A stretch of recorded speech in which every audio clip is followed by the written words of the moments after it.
నమస్తే మిత్రులారా, నేను శ్రీనివాస్ చౌహాన్ అడ్వకేట్.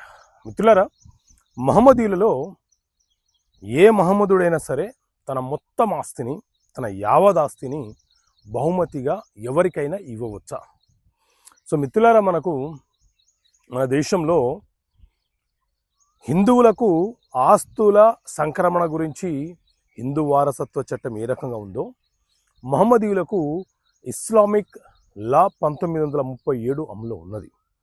సో మహమ్మదీయ ధర్మశాస్త్రం ప్రకారంగా ఒక మహమ్మదీయుడికి వచ్చిన ఆస్తి పూర్వీకుల ఆస్తి అని, సొంత ఆస్తి అనే తేడా ఉండదు. ఏ ఆస్తి అయినా సరే అతని సొంత ఆస్తిగానే పరిగణించబడుతుంది. అయితే మహమ్మదీయులు కూడా తన పేరు మీద ఉన్నటువంటి ఆస్తిని ఎవరికైనా బహుమతిగా ఇవ్వవచ్చు. బహుమతి అనంటే ఇస్లాంలో హిబా అని పిలుస్తూ ఉంటారు. ఈ బహుమతిగా ఇచ్చే ఆస్తి ఏదైతే ఉందో, ఎవరికైతే ఇస్తున్నామో బహుమతిగా ఇచ్చేటప్పుడు వారికి స్వాధీనం చేసేయాలి. మహమ్మదీయుడు తనకున్న ఆస్తిలో తన మొత్తం ఆస్తిని ఇవ్వచ్చు, లేదా అందులోని కొంత భాగానైనా ఇవ్వవచ్చు. మ్యారేజ్ అయిన వాళ్ళు ఇవ్వవచ్చు, మ్యారేజ్ కాని వాళ్ళు ఇవ్వవచ్చు.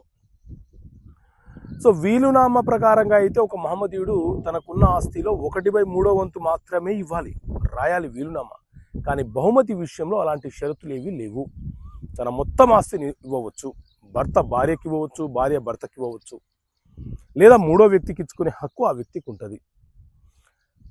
మరి ఇది రిజిస్ట్రేషన్ కావాలా అనంటే ఇస్లామిక్ లా ప్రకారంగా బహుమతిగా ఇచ్చే ఆస్తి, ఆ డాక్యుమెంటు రిజిస్ట్రేషన్ కావాల్సిన అవసరం లేదు.